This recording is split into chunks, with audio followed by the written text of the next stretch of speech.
Screen पे क्या लिखा है? The quality of successful leader.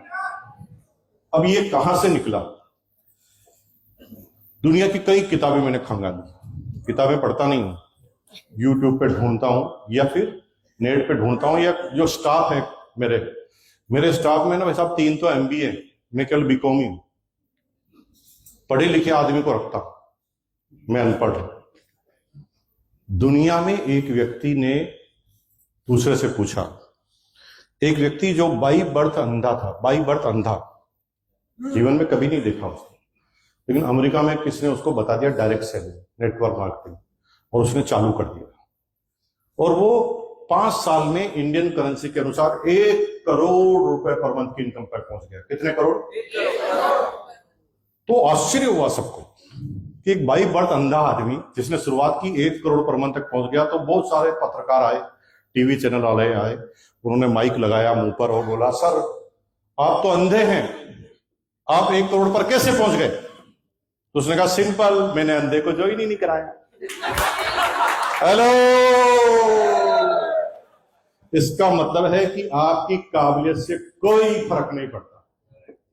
आप ऊंचे हैं कि नीचे हैं, कि छोटे हैं, कि लेडीज है, कि जेंट्स है, कि कम पढ़े हैं, कि ज्यादा पढ़े हैं, कि नीचे वाली जात में आते हैं कि ऊपर वाली जात में आते हैं, कि कलर गोरा है कि कलर काला है, कुछ फर्क नहीं पड़ता। ये एक ऐसी इंडस्ट्रीज है जहां पर आपकी सफलता आपकी टीम पर निर्भर करती है, और आपकी टीम आपके बाद बनती है।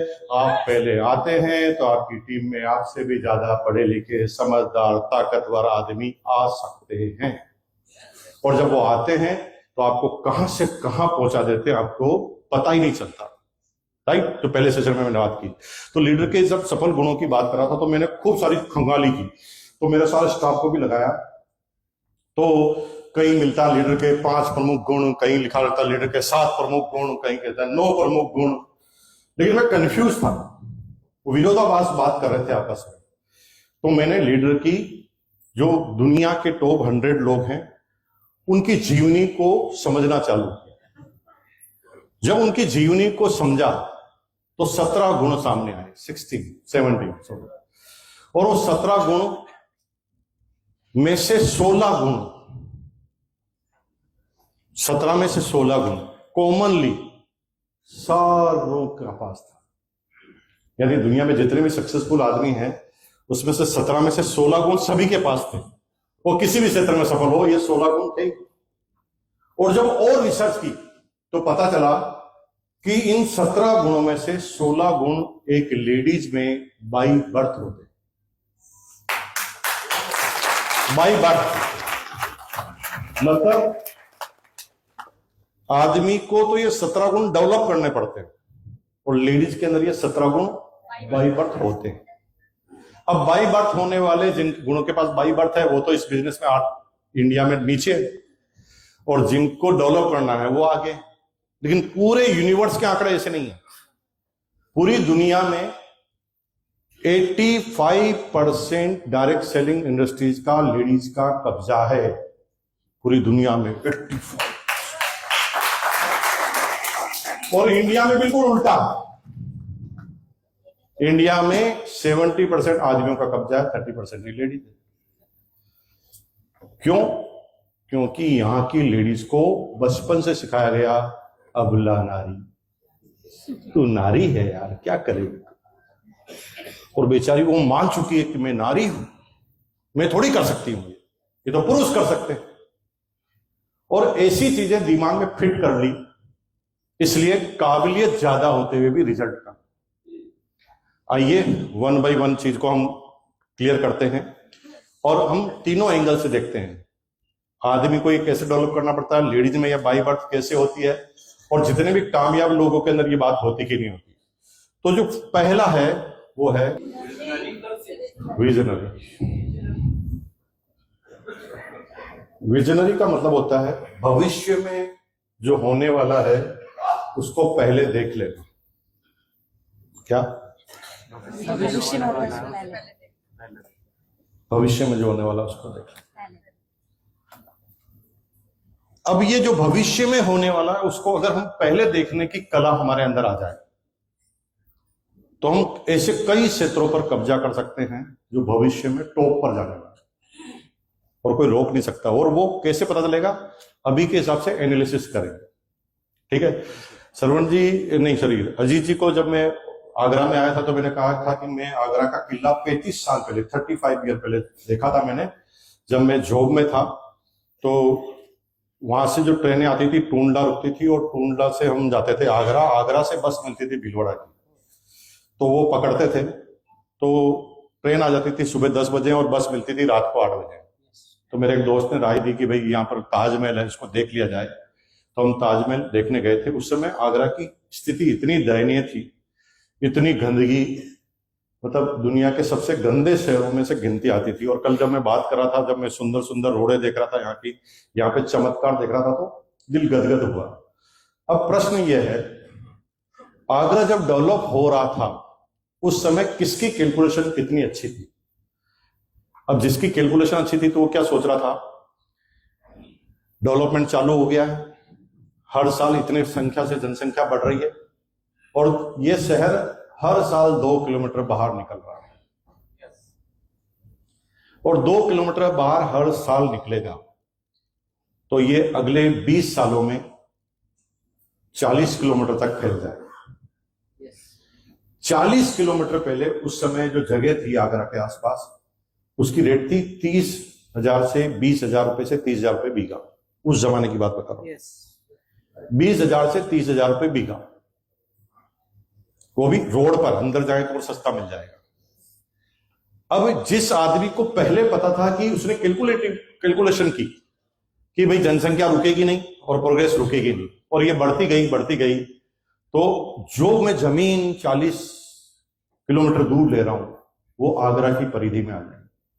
और जिस दिन परिधि बन जाएगी तो महिंद्रा की शानदार होटल खोलूंगा, है ना। ये जो होटल खुली हुई है ये शहर के बाहर ही थी उस समय। उस समय एक व्यक्ति ने इन्वेस्ट किया और पैसे सबका, वो आगे गुण आएगा उसका तो पता चलेगा। उसने आने वाले वक्त को पहले पहचान। अब ये अपॉर्चुनिटी किस किस के पास थी आगरा में? आंसर क्या? सभी के पास थी। तो सब क्यों अमीर नहीं बने? विजनरी नहीं थे। वो वर्तमान पर फोकस कर रहे थे। लीडर विजनरी पे, विजन पर फोकस करता है, वर्तमान में जीता है, फोकस किस पे करता है? भविष्य। आम आदमी क्या करता है? वर्तमान में जीता है और वर्तमान में ही फोकस करता है। किसी ने कहा कि 40 किलोमीटर दूर जमीन ले लो, तो आपके दादा ने कहा ओ इतनी दूर, पागल है क्या, कितने साल लगेंगे, क्या होगा? उसके पास विजन नहीं था। और जिनके पास विजन था उनको कुछ करने की जरूरत नहीं पड़ी। इतने पैसे आपके, अगर 2 बीघा जमीन लेते 30,000 60,000 रुपए इकट्ठे करने होते तो आपके दादाजी अच्छी तरह कर सकते थे। आज के 30 साल पहले इंतजाम करना की बात थी, लेकिन उनका विजन नहीं था और उन्होंने इंतजाम नहीं किया, प्रेजेंट पर फोकस किया। और जिसने ले ली उसको कुछ करना नहीं पड़ा, वो सीधा वहां आके खड़ा हो गया जहां पर दुनिया अभी जाना चाहती। It is vision. अब डायरेक्ट सेलिंग जब हम चालू करेंगे तो एक तो होता है वर्तमान का कमीशन, 500 आ रहा कि 1000 आ रहा कि 15,000 आ रहा है। एक होता है कि भविष्य की जिंदगी। हमारी अपलाइन ने हमें वर्तमान पे कभी फोकस ही नहीं किया। उसने कहा ये तो प्रोसेस है, ये तो चलते रहना, भविष्य में कहां जाने वाले हो। तो मैं बातें करता था बड़ी बड़ी, मैं अपलाइन से ट्रेनिंग लेकर आता था और ट्रेनिंग की प्रैक्टिस घर पर करता था और वो भी बीवी के सामने। तो एक दिन मीटिंग से आया, नौकरी करता था उस समय फुल चार्ज, और इवनिंग में खाना खा के हम घूम रहे थे तो बीवी ने कहा कि ये जो बंगला देख रहे हो ना, ऐसा बंगला चाहिए, बना पाओगे जिंदगी में कभी? तो मैंने कहा इतना तो मेरा बाथरूम होगा। क्या होगा? बाथरूम। अब मैंने बोल दिया, ये मैंने सोच के नहीं बोला, पता नहीं कैसे निकला।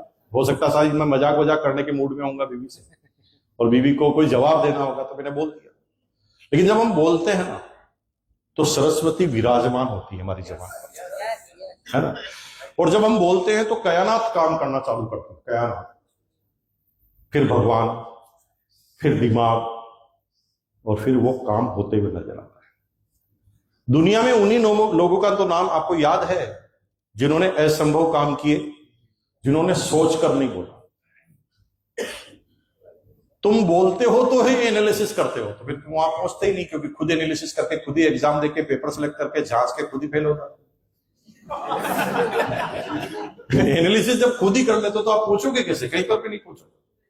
तुम सोचो तो सही। और सोचना दुनिया की सबसे बड़ी ताकतवर चीज, लोग बस सोच नहीं पाते। वहां यूरोप में एक पागल पैदा हुआ, पागल। उसने लोगों को क्या क्या बोला, मैं ना रात में सूरज उगाऊंगा। क्या बोला उसने? रात में सूरज। लोगों ने कहा पागल आदमी, कोई तेरे को मिला नहीं क्या पूरे दिन में पागल से बातें करता, रात में भी कोई सूरज उगता है? सूरज तो दिन में उगता है, तभी तो दिन होता है। लेकिन उसने बोल दिया तो कायनात ने काम करना चालू किया, भगवान ने काम करना चालू किया, उसके दिमाग ने काम करना चालू किया, बल्ब बनकर तैयार हो गया। आप उसे एडिसन के नाम से जानते हैं। कौन था वो पागल? कब सोचा? एनालिसिस कर लेता और पड़ोसी की बात मान लेता, बल्ब बनता ही। एक पागल और पैदा हुआ यूरोप में, वो क्या कहता, मैं आदमी को उड़ाऊंगा। लोगों ने कहा यार पंख होते नहीं, आदमी कैसे उड़ेगा, पंख चाहिए, वजन कम चाहिए, तब उड़ सकता है। उसने नहीं उड़ाऊंगा। तो भगवान ने काम करना चालू किया, ईश्वर ने काम करना चालू किया, कायनात ने काम करना चालू किया, दिमाग ने काम करना चालू किया, लगातार प्रैक्टिस करता गया। एक दिन प्लेन बनकर तैयार हुआ। अब उसे राइट ब्रदर के नाम से जाना। एक पागल भी था इंडिया में। इंडिया में एक पागल था जो करोड़पति खानदान में जन्म लिया था। पिताजी बहुत बड़े बैरिस्टर थे। बच्चे को बैरिस्ट्री करने के लिए साउथ अफ्रीका में भेजा। साउथ अफ्रीका में बैरिस्ट्री करने लगा। उस समय वो फर्स्ट क्लास के डब्बे में यात्रा करता था, फर्स्ट क्लास के डब्बे में। उस जमाने में अंग्रेजों के साथ जाके फर्स्ट क्लास का टिकट लेके फर्स्ट क्लास के डब्बे में बैठ गया। अंग्रेजों को लगा यार ये ब्लैक डर्टी इंडियन यहाँ कैसे आ गया। उन्होंने दोनों हाथ पैर पकड़े, उसको चलती हुई ट्रेन से बाहर फेंक दिया। वो बाहर गिरकर उसका विजन ही चेंज हो गया। वो बाहर फिरकर सोचने लगा, साले तूने मुझे ट्रेन से बाहर फेंका, मैं तुझे हिंदुस्तान से बाहर फेंका। क्या बोला? निकल गई सरस्वती विराजमान, फिर निकल गई। क्या बोला? तूने मुझे फेंका ना, साला इंडिया से बाहर फेंकूंगा। इंडिया में आया। इंडिया में आके 5-10 आपके जैसे दोस्त, मेरे जैसे दोस्त को इकट्ठा किया। उसने कहा अंग्रेजों को बाहर फेंकना। तो लोगों ने बहुत इंसल्ट की। तोप है तेरे पास, गोलियां हैं, बारूद है, सेना है, पैसा है? उसने कहा नहीं, कुछ नहीं है। लेकिन बोल दिया तो दिमाग ने काम करना चालू किया। भगवान ने, अल्लाह ने, ईश्वर ने, कायनात ने, सबने काम करना चालू किया। और दिमाग में आइडिया आया, अहिंसा। हमें राइफल की जरूरत नहीं है, हम एक ऐसे गांव को देंगे जो गांव जन्मों जन्मों तक याद रखा जाएगा। That is emotions. इमोशन का घाव इतना गहरा होता है ना भाई, परमाणु बम से भी गहरा। आप बहुत मजबूत आदमी हैं, आपने बच्चे को कह दिया ये काम नहीं करेगा, लेकिन बच्चा जब रूठ जाता है, कोने में जाके उदास सा रहने लगता है, खाना कम खाना चालू कर देता है, तो आप धीरे धीरे इमोशनली ब्लैकमेल होते हैं। तो गांधी जी का सिद्धांत क्या था कि हम क्या करेंगे, सेना बनाएंगे गुलाब के फूल की। जब भी अंग्रेज दिखेगा तो उसे गुलाब का फूल दिखाएंगे और धीरे से बोलेंगे भारत छोड़ो ना। तो लोगों को इतनी हंसी आई वो कि यार पागल आदमी, कोई गुलाब का फूल देने से भारत छोड़ेगा? राइफल है उनके पास, सीधी गोली मारेंगे सिर पर। वो कहा हम लड़ ही नहीं रहे तो गोली क्यों मारेंगे, हम तो प्यार से बोल रहे हैं ना, छोड़ो ना भारत। तुम्हारे फादर का थोड़ी है, हमारा छोड़ो। तो क्या होता, जहां पर भी अंग्रेज दिखते थे 5-10 आदमी गुलाब का फूल देख के मुस्कुरा के कहते थे छोड़ो। तो अंग्रेजों को बहुत हंसी आती थी, क्योंकि पागल डर्टी इंडियन, हमें समझ रहे हो कि इसे तुम्हारा गुलाब का फूल देने से भागे। लेकिन इतना गुलाब का फूल दिया कि उनका दिमाग खराब होने लगा, क्योंकि वो जिधर जाते थे लोग बाग वहां पर दिखते थे। उस समय एसी नहीं होते थे, ऐसी बंद खिड़कियां नहीं होती थी। वो खाना भी खाता था तो लोग बाग गुलाब का फूल दिखाते थे दूर से। कभी कभी वो कोटी के लिए जाता था तो भी गुलाब का फूल दिखाते थे। हालत इतनी खराब कर दी अंग्रेजों की कि अंग्रेज टेंशन में आ गए कि साला काम पे फोकस करें कि इनके गुलाब के फूल पर? जिधर जाते हैं उधर ये गुलाब का फूल दिखाते हैं, वो धीरे धीरे टेंशन में आने लगे कि यार ये मैं कौन सी जगह पर आ गए हूं। साला कोई काम करने नहीं देता, सब मुस्कुरा के कहते हैं तुम्हारे पिताजी का नहीं, छोड़ो जाओ यहां से। और हालत इतनी खराब की कि ईस्ट इंडिया कंपनी अपने ऑल टाइम हाई मुनाफे पे जब चल रही थी, तब उन्होंने निर्णय लिया कि हमें हिंदुस्तान का बिजनेस बंद करना है। कहां से कहानी चालू हुई? एक पागल से, उसका नाम है महात्मा गांधी। एक आइडिया, ये जो चीज होती है ये आपके दिमाग में पनपती है, तुम हटकर सोचो, जो तुम्हारी फैमिली में, तुम्हारे खानदान में किसी ने कभी नहीं सोचा, वो तुम सोचो। पूरा होगा कि नहीं होगा मुझे पता नहीं, लेकिन मुझे पता है नुकसान कुछ नहीं होगा। अगर सितारों को छूने की कोशिश करोगे तो हो सकता है सितारा हाथ में ना आए, लेकिन गारंटी है हाथ कीचड़ में नहीं जाएगा। क्योंकि सितारों को छूने के लिए हाथ को ऊपर रखना पड़ता है और कीचड़ नीचे होता है। बड़ा सोचोगे तो बड़ा ही होने वाला है, और बड़ा नहीं सोचोगे तो फिर कुछ होने वाला ही नहीं।